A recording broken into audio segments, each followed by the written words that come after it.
Good afternoon, Jen, and thanks for talking to us today. I really appreciate that. No problem. Thanks for having me, Jen. I appreciate it. So we've been more than 2 months now in lockdown, but McDonald's never really closed. You've always been able to sort of keep things going, but you've had to make some significant changes in how you do things. So tell me about that. Yeah, it's like for everybody, I'm sure it's been a whirlwind. At the beginning, there was a lot of operational procedures that changed. So we continued to evolve as a result of the whole situation with COVID-19, making sure that we were in line with not only McDonald's, but public health as well. So first we closed our dining room seating, and soon after that we stopped takeout. So we really focused on the service options with drive-through, delivery, and curbside. And then at the same time, we were making changes inside of our restaurants to protect both of the employees and our guests. So we did a few things. We simplified the menu. This allowed for a little bit less movement and crossover between roles for our employees in the kitchens especially. We increased our sanitation and hygiene procedures, continuing to really focus on strict hand washing times and procedures, as well as increasing frequency of like wiping down high touch areas, etc. We limited the number of employees in our kitchens and drive-through areas so that we could help with the physical distancing aspect. Recently, we introduced non-medical masks. So employees are required to wear those at all times when they're working in the restaurant. We also provide access for gloves when they do things like take cash or present orders in the drive-through, curbside, or to delivery drivers.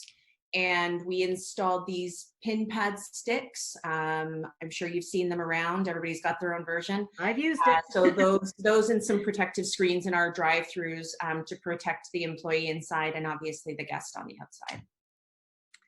So the province is sort of in stage one of the recovery process, and I expect it's going to be stage two, maybe even stage three before restaurants can fully open. I think just even from Doug Ford today, I thought June 9th isn't that far away, but it's still far enough away that we're not sure where things are heading. So what is it you're doing? How are you planning as we continue to navigate this ever-changing situation?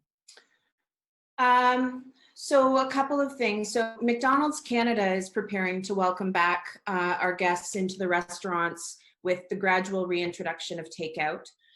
So this right now is starting with 30 test sites or demonstrator sites across the country, and they're testing out new protective measures, procedures, including more screens at the register and the takeout counter, social distance markings on the floors, and reduced capacities inside of the restaurants. Other locations are going to follow as the measures are proven and as local health authorities allow that to happen. So my restaurants at the moment remain closed for takeout service, but they are open for delivery, curbside, and our drive-through is open as well. I've always said our commitment to our guests and employees is going to be to ensure that every move that we make throughout this transition, it's going to happen at the right time and in the right way for our people. Now, you and I were originally going to have this conversation in person for Guelph Life prior to McHappy Day to talk about sort of the charitable work that McDonald's does and that you as an owner-operator does in our community. So you've always been really generous. So how has the pandemic affected that process? Well, thank you for the kind words. I know, so sadly, McHappy Day had to be postponed. So all of us really look forward to this day and pretty much the few weeks to a month that leads up to it, especially my husband, Trevor, and I. We've been volunteers at the local chapter of the Ronald McDonald House now for over 5 years. So in the meantime, we continue to support Ronald McDonald House of South Central Ontario and Kids Ability, and others as best as we can. So I know every community organization is facing some tough times. Luckily, people of Guelph have been very generous. I know they're a very proud community, and we're all just going to have to continue to pull together and take care of each other.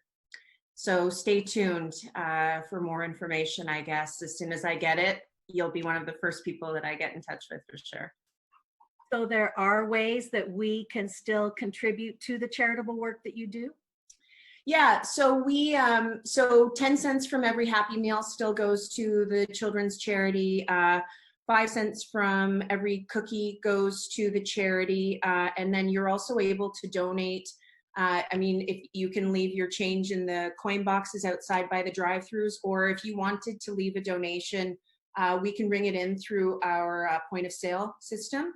And we're still able to take donations. The other thing that we can do is we can round up your total, and then that amount will go to the children's charity as well. And just to note on the cookies, so we decided this month, because we couldn't do McHappy Day, we thought, well, we'll still try and do something to raise a little bit of money. So we really focused on cookies. So every one of my 3 restaurants that are open right now has been doing a cookie competition.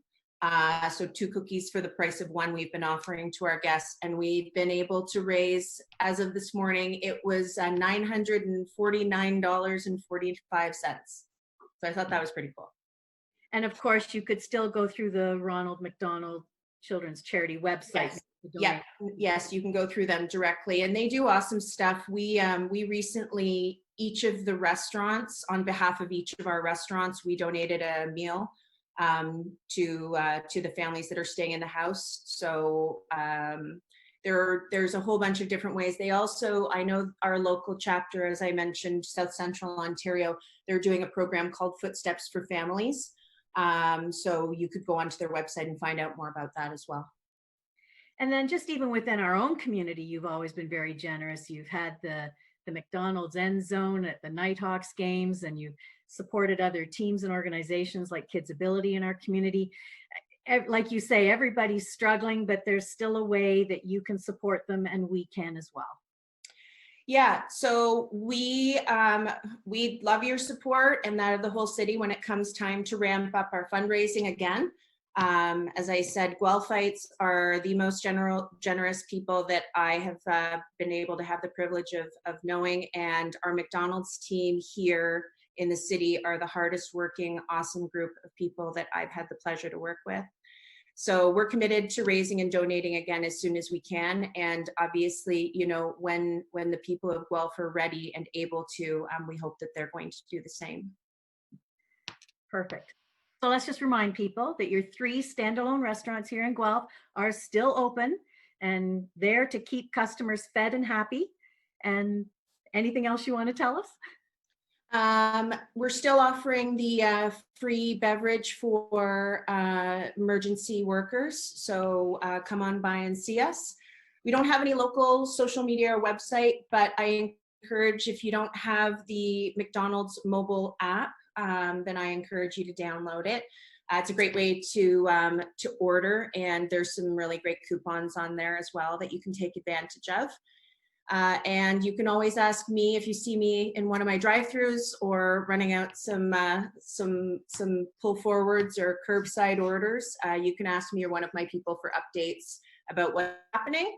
And I guess if you see balloons outside, it means that our takeout business is open. So come on by and see us and grab a cold drink or some ice cream. If you see those balloons flying outside, you can pop in. Well, that's great news. Thanks, Jen, for talking to us today. And I wish you continued good health for you and your team. Stay safe. Thank you very much, Jen. All the best to you as well. Thanks a lot.